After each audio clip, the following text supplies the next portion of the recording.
Trump is showing the kind of confusion, not just of memory, but of language. He's showing a basic breakdown.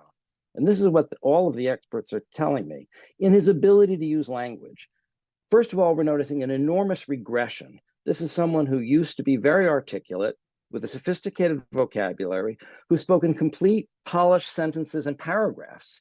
Now he has an impoverished vocabulary.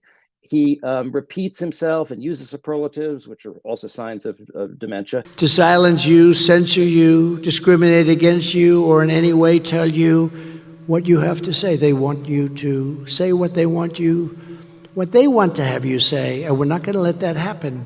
Information, misinformation, almost the same, but actually not quite. And he can't complete a thought or can't even complete a word. And this gets to what I call the neurological smoking gun. Okay. All of the experts I talked to said nobody without brain damage commits these kinds of phonemic paraphasias. Where are you? Where are you?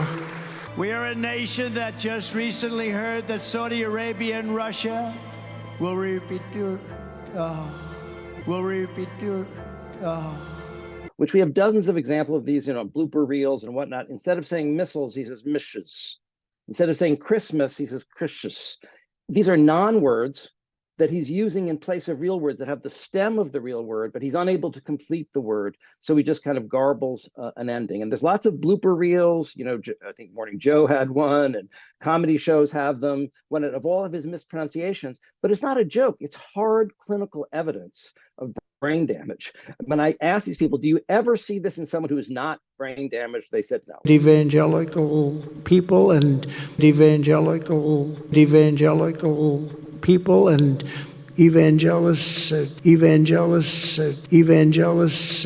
maybe he was in, but everyone else, Because that is another important component. When people start to become demented, they become more tangential, they ramble, and they go from one sort of unrelated thought to another. Sometimes they kind of tie it together in a made-up story. We call this confabulation.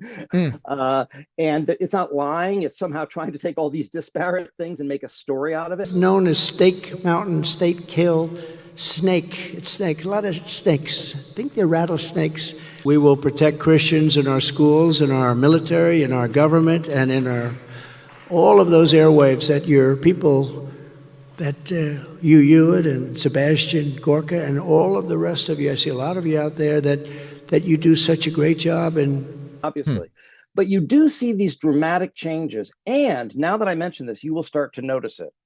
You notice this dramatic change in demeanor, like you described when he can't find a word right before. His eyes go blank. His jaw goes slack. Suddenly, he looks confused. And then he talks in a slurred way. Did you just see Maduro Venezuela? It's unbelievable. Venezuela. It's Venezuela. It's universities will purge the anti-Semitism and pro-terrorism. What you're doing? Pro-terrorism. What you're doing? Pro-terrorism. What you're doing?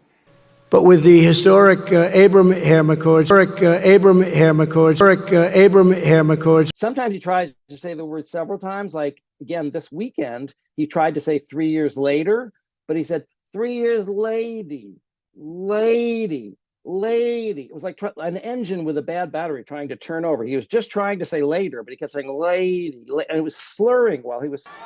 3 years lady.